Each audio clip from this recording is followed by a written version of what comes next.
Hi friends, welcome back for Matthew clue number 5.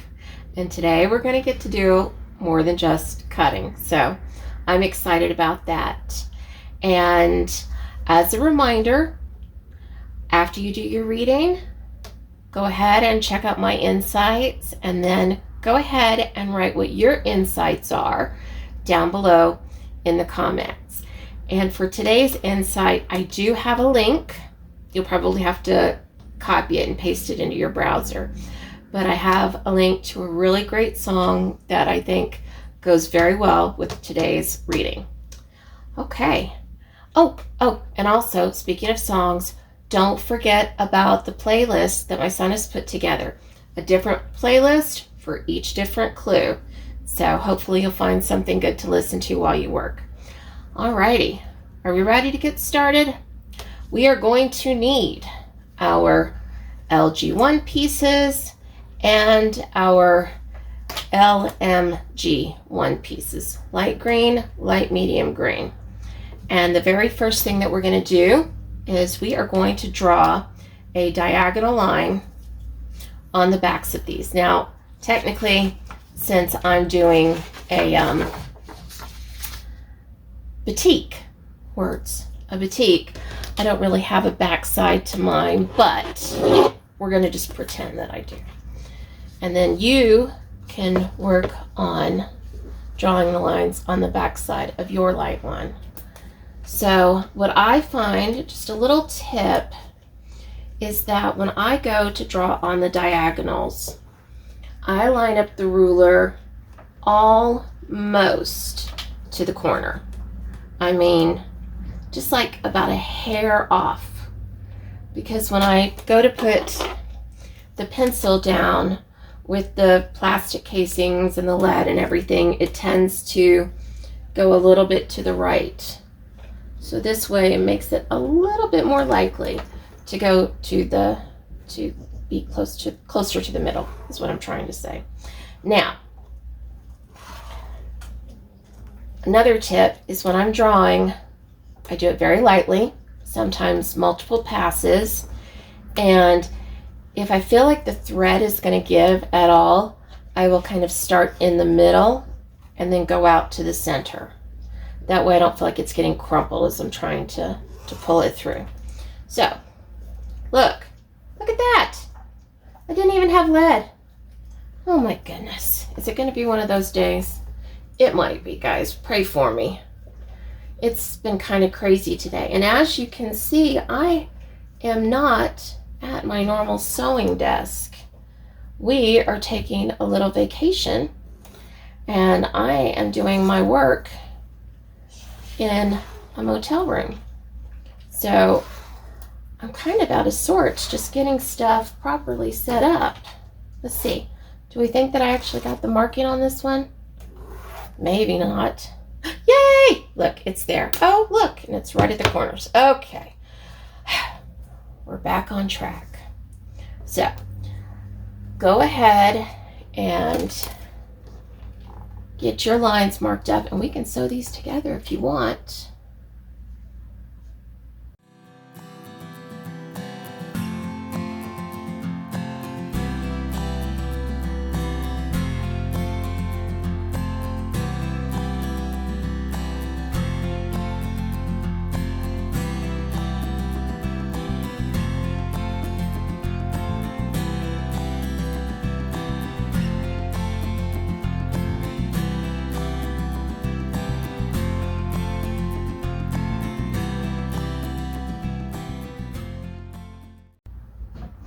Okay, I have all my lines down.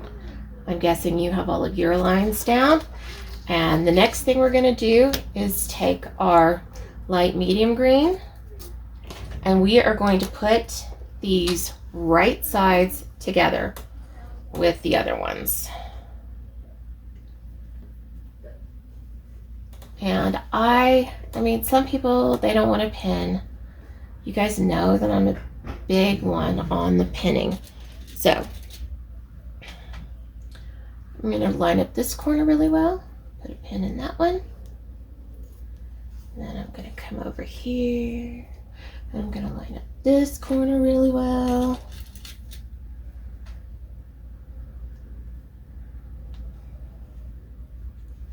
And I'm sure that most of you guys get what it is that we're doing right now. But for those of you that don't, there's no time like the present to learn how to do something new. Okay, and I'm going to put one right here in the middle as well because these are kind of big. Okay, so we are going to start sewing scant 1/4 inch on either side of this line. So I'm going to go ahead and get in there, and I'm going to do it chain piecing. So you guys will get the option to do that, or you can do it one at a time if you're feeling a little hesitant or whatever the case may be. And I'm not sure how well the sound is going here, if the machine's going to be too loud or too quiet, or we'll figure it out. Figure it out.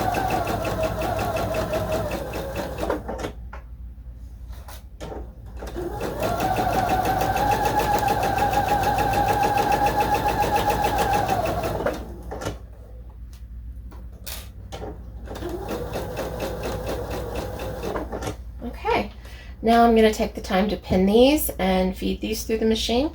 So if you want to join me with that, let's get going together.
Okay, and now that we have sewn down one side of the line, we're just going to flip these around and sew right down the other. Just like that.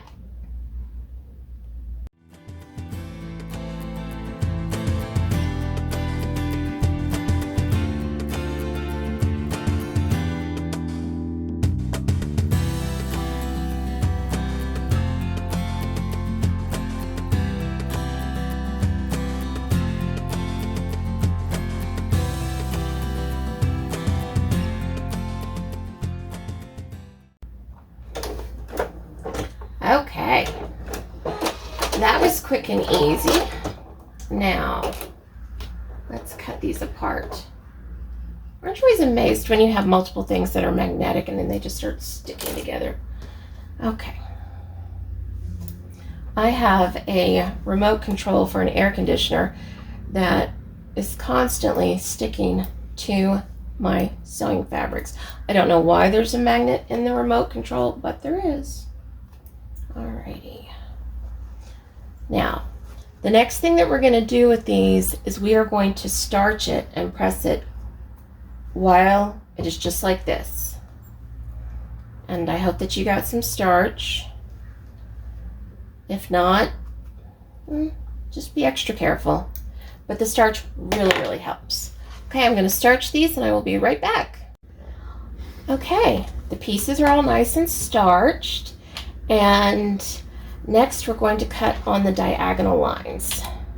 Now, if you want to do this with a pair of scissors, you just go right ahead. But I have never been good with using scissors. Actually, I need a bigger ruler. Here. Okay. There we go. Much better. I don't know why, but I can't cut a straight line with a pair of scissors, even if there's a line right on the fabric or the paper. I'm just terrible at it. So, thank the good Lord for whoever created the rotary cutting system, because it has helped me tremendously. Alrighty. Now, we're going to go ahead and finish cutting our stack. Let's go.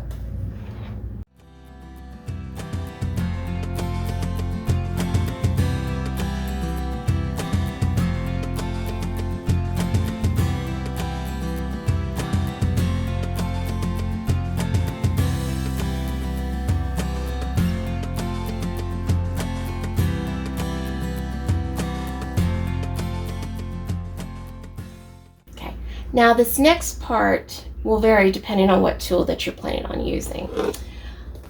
This is the tool that I'm using to square up half square triangles. And this particular one, I will use it while it's still folded. I'll find the right part of it and just trim it up like that. But some of them, and I can't remember what the names of them are, some of them you have opened up and then you trim them like this. So whatever one you have, do it whichever way you need to do it. But for me, I'm going to go ahead and use this, and then afterwards I will open them and press to the darker side. And we want them to trim to be at 5.5 inches square. So it's a little difficult for me with this setup to properly cut while filming. So I'm going to take a break for a second. I'm going to cut all these, and then I will be back after they are trimmed and pressed. See you in a minute. And I'm all done. Are you all done? I hope so. Anyway, you should have 12 of these large half square triangles. So that is it for clue 5. Let's see, have I forgotten anything? Oh, if you would like some of these labels, you can get them from my Etsy store. There's a link down below. Again, don't forget to listen to the music. And I think that's really about it. Until next time. But in the meantime, I hope you're cozy in your jammies.